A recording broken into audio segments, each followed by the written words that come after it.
Hi hello welcome to my channel. ఈరోజు వచ్చేసి మనం బెల్లంతో పల్లి ఉండలు చేసుకోబోతున్నామండి. పల్లి ముద్దలు.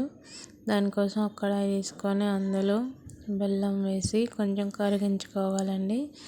అలా కరిగిన తర్వాత అందులో ఒక స్పూను నెయ్యి వేసుకోవాలి. కలర్ కోసం వేసుకొని బాగా దగ్గరకు అవనివ్వాలండి.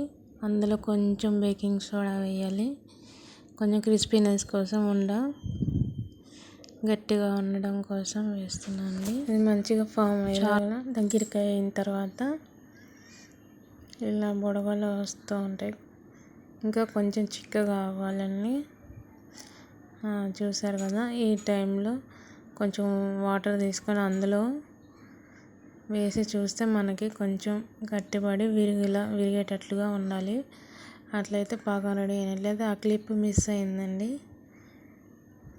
ఇంకా రెడీ అయిపోయింది పాకం. అందులో పల్లీలు వేసేసుకొని మనం కలుపుకోవాలి.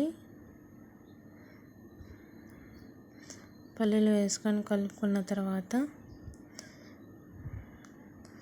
మొత్తం ఒక ప్లేట్లో నెయ్యి కానీ ఆయిల్ కానీ పోసుకొని పెట్టుకొని నా ప్లేట్లో వేసి కొంచెం స్ప్రెడ్ చేయాలి. ఒకే చోట ఉంటే మనం చేత్తో తీసుకునేటప్పుడు రాదండి, కొంచెం అంటుకుపోతూ ఉంటుంది. కాబట్టి కొంచెం స్ప్రెడ్ చేసుకొని తర్వాత చిన్న చిన్న ఉండలుగా చేసుకోవాలి. మనకి ఏ సైజు కావాలంటే ఆ సైజులో చేసుకోవడమే. చాలా బాగుంటుంది, చాలా టేస్టీగా కూడా ఉంటుంది. పిల్లలకు కూడా చాలా బలము. ప్లీజ్ నా ఛానల్ సబ్స్క్రైబ్ చేసుకోండి, లైక్ చేయండి.